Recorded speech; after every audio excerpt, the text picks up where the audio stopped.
एक गांव में मोहन नाम का एक व्यक्ति रहता था। मोहन दिमाग से काफी तेज व्यक्ति था। उन्होंने अपनी बुद्धि से काफी नाम और पैसे भी कमाए थे। मोहन जी के 3 बेटे थे, जो कि गांव में ही इधर उधर घूमकर अपना समय बिताया करते थे। तीनों बेटों को अपने पिता के धंधों में बिल्कुल भी शौक नहीं था और यही बात मोहन जी को काफी परेशान भी करती थी। धीरे धीरे समय के साथ मोहन जी बूढ़े हो रहे थे। तभी एक दिन की बात है। आओ बेटा, जैसा कि तुम तीनों जानते हो, दिन भर बस गांव में घूमते फिरते अपना समय गुजार देते हो। कभी तुम लोगों ने हमारे धंधे को समझने की कोशिश नहीं की है और ना ही कभी तुम तीनों ने हमारे दुकान पर आकर कभी समय बिताया है। बेटा, अब मैं बूढ़ा हो चला हूँ और घर चलाने के लिए तुम लोगों को धंधा करना जरूरी है। तीनों भाइयों की आपस में ज्यादा बनती नहीं थी। इस कारण से उन लोगों ने एक दूसरे के साथ काम करने से मना कर दिया। इससे मोहन जी और भी परेशान हो गए। बेटा, अब मैं तुम्हारी परीक्षा लूंगा और जो बेटा सबसे ज्यादा चालाक और अक्लमंद होगा, मैं अपना पूरा व्यापार उसी को सौंप दूंगा। बेटा, अब मैं तुम्हारी परीक्षा लूंगा और जो बेटा सबसे ज्यादा चालाक और अक्लमंद होगा, मैं अपना पूरा व्यापार उसी को सौंप दूंगा। तुम तीनों की चतुराई देखूंगा और इसलिए मैं तुम्हें कुछ भी नहीं बता रहा हूँ। जब सही समय होगा तब मैं तुम तीनों की चतुराइयों का अंदाजा मुझे लग जाएगा। जी पिताजी, मैं समझ गया। मैं आपको निराश नहीं करूंगा। तीनों बेटे अब सोच में पड़ गए कि आखिर पिताजी क्या परीक्षा लेंगे। इतने में ही रोहित कहता है, कुछ बताते तो हम भी तैयारी में लग जाते। अब उन्हें कुछ बताना ही नहीं है तो हम तैयारी कैसे करें? ये सब सुन के आशीष मुस्कुराता है और चुपचाप वहाँ से चला जाता है। वही राहुल मन ही मन में सोचता है, क्यों न मैं बीरबल के चतुर कहानियां पढ़ लूं। कहीं पिताजी मुझे अकबर की तरह कोई सवाल पूछ दे तो मैं उसका बीरबल की तरह जवाब दे दूं। वही दूसरा बेटा रोहित गांव के सेठ के पास जाता है और उनसे बोलता है कि सेठ जी, मुझे भी अपने पास काम में ले लो। रोहित सेठ जी के पास ये सोचकर काम करने लगता है। अगर मैं भी सेठ जी के पास रहूंगा तो मैं भी सेठ जी के जैसे काम सीख लूंगा और पिताजी भी इससे खुश होंगे। सेठ जी तो कुछ ज्यादा ही चालाक थे। वो रोहित को कुछ सिखाने के बजाय उसका इस्तेमाल ज्यादा करते थे। वहीं आशीष ने सोचा कि मेरे पिताजी ने बहुत गरीबी से ये अपना व्यापार बनाया है। उनसे बुद्धिमान व्यक्ति मुझे कहाँ मिलेगा भला। मैं तो उनसे ही शिक्षा लूंगा। पिताजी, मैं आपके साथ समय बिताना चाहता हूँ। मैं आपके साथ रहूंगा तो मुझे बहुत कुछ सीखने को मिलेगा।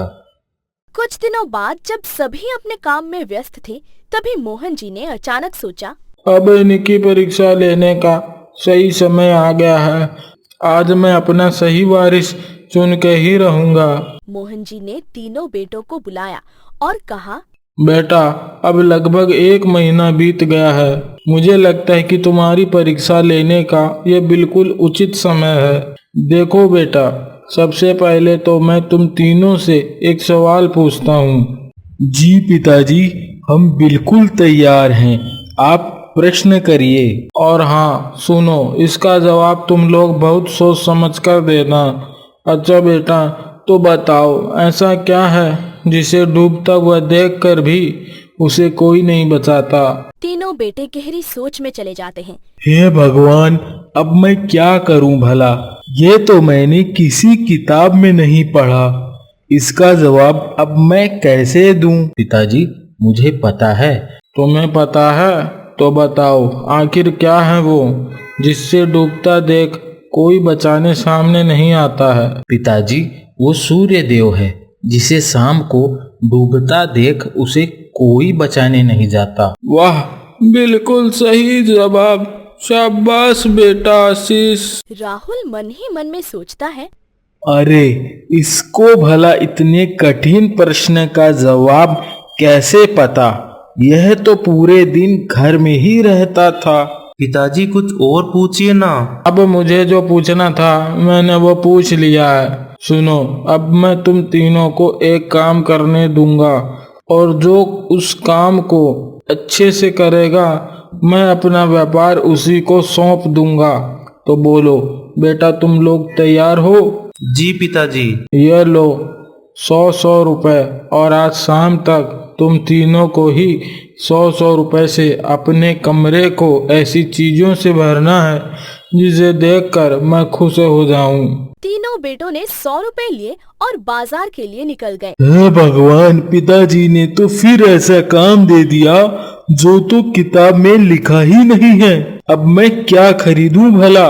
काफी घंटे सोचने के बाद राहुल के मन में एक सुझाव आता है। एक काम करता हूँ, 100 रुपए की लकड़ियाँ ले आता हूँ। अगर इतने से कमरा ना भरे तो कुछ ही जंगल से काट लाऊंगा। 100 रुपए के अनाज लेकर अपने कमरे को भर देता हूँ। 100 रुपए में भला क्या लाऊं? अरे हाँ, पिताजी को पूजा पाठ बहुत पसंद है। एक कार्य करता हूँ, क्यों ना खुशबूदार अगरबत्ती और एक घी का दीपक ले आता हूँ। अगरबत्ती की खुशबू और दीपक की रोशनी से पूरा कमरा भर जाएगा। पिताजी की इस बात को याद करते हुए बाजार से अगरबत्तियाँ और दीपक खरीद लाता है। तुम लोगों को जो काम मिला था वो पूरा हुआ कि नहीं?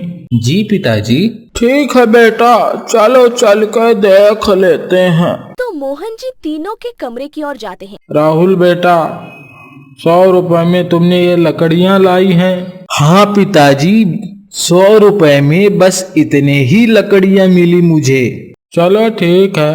अब मोहन जी रोहित के कमरे में जाते हैं। अच्छा, तो तुमने 100 रुपए में ये अनाज की बोरियां लाई हैं? पिताजी, मैंने अनाज की बोरियों से कमरा भर दिया है। पर बेटा, कमरा भरा कहाँ है? ये तो अभी खाली है। वो पिताजी, 100 रुपए में बस इतने ही अनाज मिले। चलो ठीक है। इसके बाद मोहन जी राहुल के कमरे की तरफ बढ़ते हैं। राहुल का कमरा देख मोहन जी बड़े ही चालाकी से पूछते हैं, ये क्या, तुम्हारा कमरा तो खाली है? पिताजी, ये हमारे कमरे के मुकाबले पूरा खाली है। नहीं, ये देखिए आप लोग, ये मेरा कमरा खाली नहीं है। ये कमरा इन अगरबत्तियों के सुगंध और भगवान के प्रतिमा के स्वरूप भरा हुआ है। यह पिताजी आपको उल्टी सीधी बातें बोलकर फुसला रहा है। पिताजी, भैया बिल्कुल सही कह रहे हैं। जीतने का असली हकदार तो मैं हूँ। व्यापार का असली हकदार कौन है? देखो, मैंने तुम तीनों को जानबूझकर 100 रुपए दिए थे, क्योंकि बेटा मुझे यही तो देखना था कि इतने कम पैसों में कौन पूरे कमरे को भरता है। राहुल और रोहित तो इस काम में असफल रहे, लेकिन देखो आशीष ने अपनी चतुराई से इस कमरे को भर दिया है। अब आशीष ही हमारे व्यापार को आगे बढ़ाएगा और हमारे नाम को और व्यापार को रोशन करेगा।